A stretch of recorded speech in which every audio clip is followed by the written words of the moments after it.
आशा अपनी सास सुमित्रा के साथ बड़े घर में रहती थी। उसके पति राजेश एक बड़े बिजनेसमैन थे जो अक्सर काम के सिलसिले में शहर से बाहर रहते थे। ननद शीला भी उसी घर में रहती थी। देखने में परिवार सामान्य लग रहा था, लेकिन आशा को हमेशा लगता था कि इस परिवार में कोई बड़ा राज छुपा है। एक दिन आशा को घर की सफाई करते हुए स्टोर रूम में एक पुराना संदूक मिला।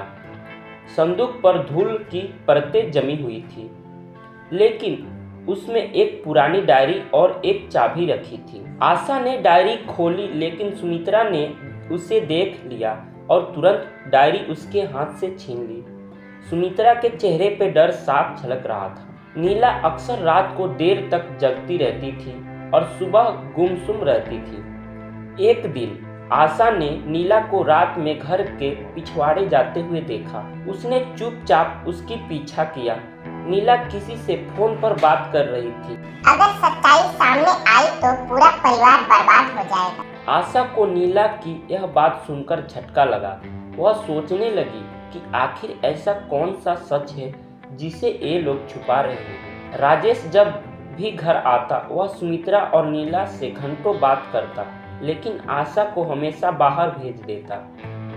एक दिन आशा ने उनके कमरे से बाहर खड़े होकर उनकी बातचीत सुनने की कोशिश। सुमित्रा कह रही थी, वो संदूक मत खोलने देना।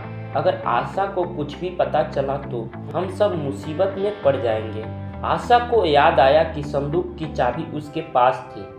रात में जब सब सो रहे थे तो वह चुपके से स्टोर रूम में गई और संदूक खोला।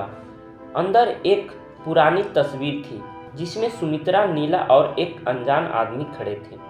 तस्वीर के पीछे लिखा था रमेश 1985। आशा यह सोचने लगी कि रमेश कौन है।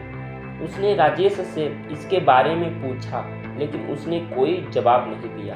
आखिरकार आशा ने पुरानी डायरी पढ़ने का फैसला किया।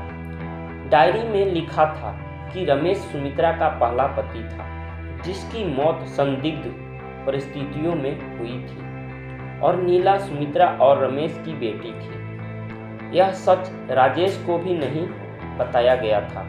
आशा ने यह बात राजेश को बताई। राजेश गुस्से में सुमित्रा के पास गया और जवाब मांगा।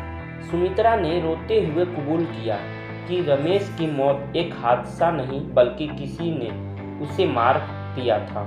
अब सवाल था, रमेश को मारा किसने? सुमित्रा ने बताया कि रमेश और नीला की परवरिश को लेकर घर में झगड़े बढ़ गए थे। रमेश शराब पीने लगा था और एक दिन उसने नीला पर हाथ उठाया।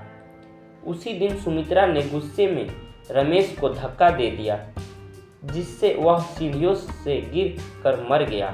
सुमित्रा का सच सामने आने के बाद राजेश और आशा ने उसे माफ कर दिया। परिवार ने तय किया कि वे अब अपने अतीत को पीछे छोड़कर नए सिरे से शुरुआत करेंगे। परिवार में चाहे कितने भी राज क्यों ना छुपे हो, सच्चाई और माफी ही परिवार को जोड़कर रखती है।